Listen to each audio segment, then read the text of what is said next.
I don't want you to think for a moment that Satan does not orchestrate opportunities and people in your life in order to destroy the plan and purpose that God has for you.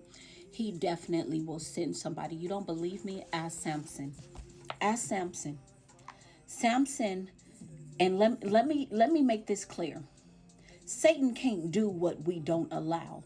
And an open door will give him access to tempt you in ways that you have now lowered your spiritual guard because of the sin that gave him access. I hope that wasn't a tongue twister for you, but let me break it down.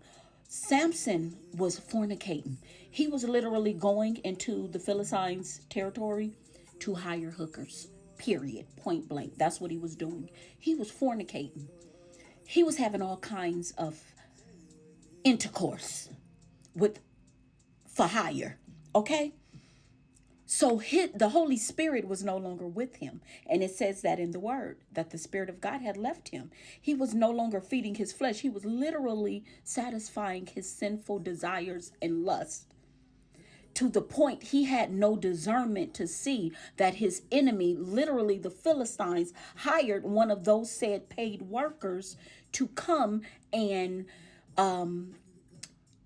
gain his secrets. But they sent what his flesh was already doing. They sent what he had already submitted to, which was sexual immorality. He already was walking that life. So the enemy just used the open door that Samuel said, welcome, welcome, come on in, because he was already living in that type of sin. And so the enemy knew the door to use to gain access to him, to cut off and to stop and delay and create a distraction for the plan of God. He's doing the same thing. You show him the door that he needs to take, he will take any opportunity to use it.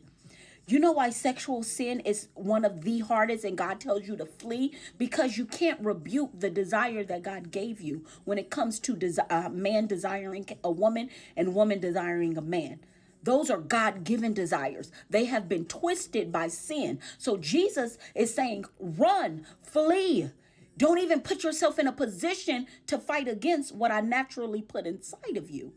Because it's not the time. If you're not married, man to woman, woman to man, ain't nothing else natural, nothing else from God. That's the only two unions that he blesses. If you're not married, you got to run. Because how you going to fight the desire I gave you? I gave you the desire to desire your husband, to desire your wife. Sin twisted that. Now everybody doing it all willy-nilly.